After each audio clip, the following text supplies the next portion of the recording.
देव महादेव को जल चढ़ाते हैं, उसके 5 अलग अलग तरीके हैं। बहुत सावधानी से सुनना कथा, आपकी और हमारी जिंदगी की सार्थकता को सिद्ध करने वाली कथा।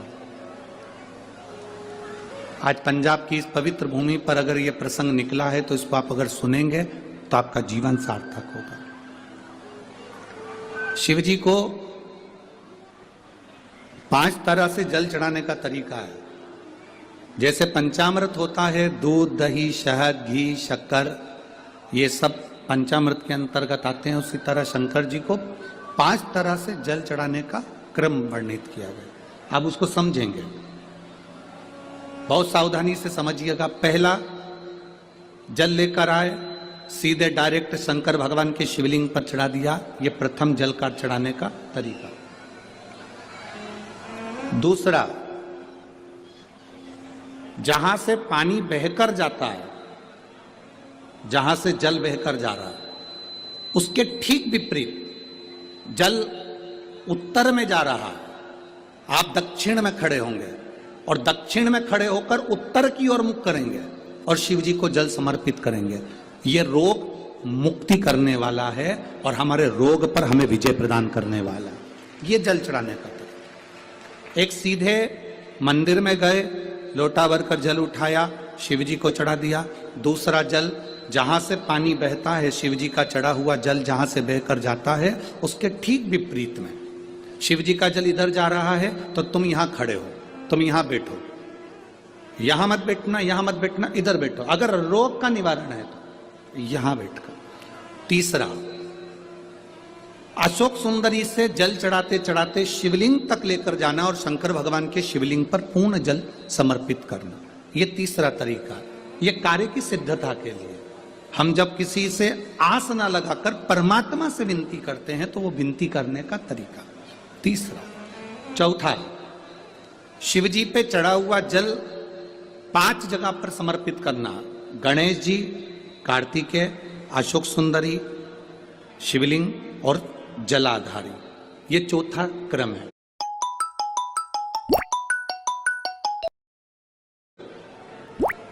जब जिस नारी का, जैसे एक पत्र है, देखिए,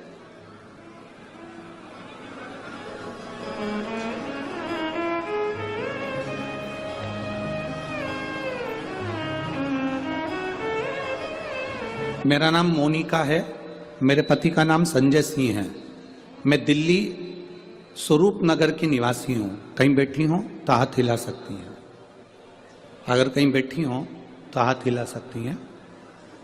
मेरा नाम मोनिका है, मेरे पति का नाम संजय सिंह है। मैं दिल्ली स्वरूप नगर की निवासी हूं। मेरा फोन नंबर ये है। कहीं बैठी हैं?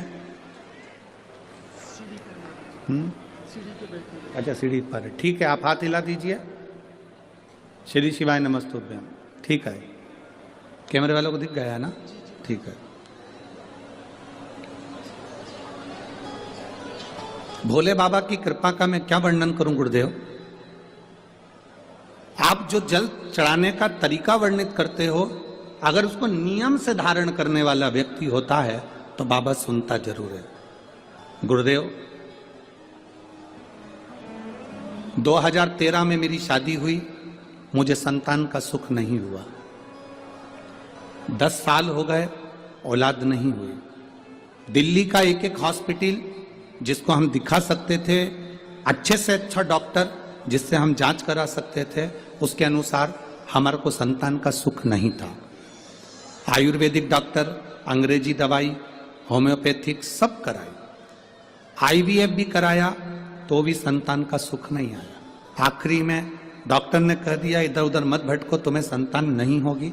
जिसने जहां कहा हम वहां पर भी गए, गोदी भरवाई, झोली भरवाई, पर संतान नहीं है। गुरुदेव, मेरे बाबा की कृपा किसको कहते हैं?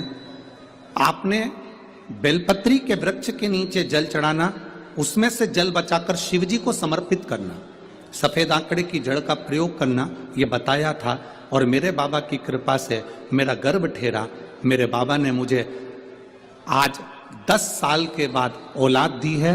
मैं उसको यहाँ प्रणाम कराने के लिए लेकर आई हूँ, उसको नमन कराने के लिए लाई। बच्चा लाए हैं क्या साथ में? बाबू को लाए हैं क्या? नहीं लाए? ठीक है, मैं प्रणाम करने के लिए लाई हूं। गुरुदेव बाबा बाबा है, बैठिए बहन। शिव तत्व है, एक जल चढ़ाने का तरीका, शिव जी को हम जो जल चढ़ाते हैं उसका एक तरीका भी हमारी जिंदगी में अगर हमने उसको स्मरण में रख लिया तो हमारी कार्य की सिद्धता को सिद्ध कर देता है, हमें सफलता की ओर लेकर चले जाता है। सीधे जल चढ़ाना, दक्षिण में बैठकर उत्तर की ओर मुख कर कर जल चढ़ाना, अशोक सुंदरी से लेकर शिवलिंग तक जल चढ़ाना, 5 स्थान पर गणेश, कार्तिकेय, अशोक सुंदरी, जलाधारी, शिवलिंग पर जल चढ़ाना 5 स्थान पर, ये चौथे नंबर का। और 5वां जल समर्पित करना,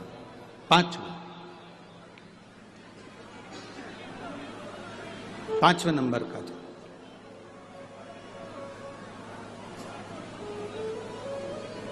शिव जी को 5म नंबर का जो जल आता है, जो जलाधारी है, ऊपर जिसमें पानी भरा रहता है और नीचे एक एक बूंद टपकता रहता है, जलाधारी में जल समर्पित कर कर उसी जल को बचाकर अशोक सुंदरी वाली जगह पर थोड़ा सा चढ़ाकर उसी में से जल शिवलिंग पर जब हम समर्पित करते हैं तो हम जिस कार्य के लिए जा रहे हैं वो कार्य सफल होता है।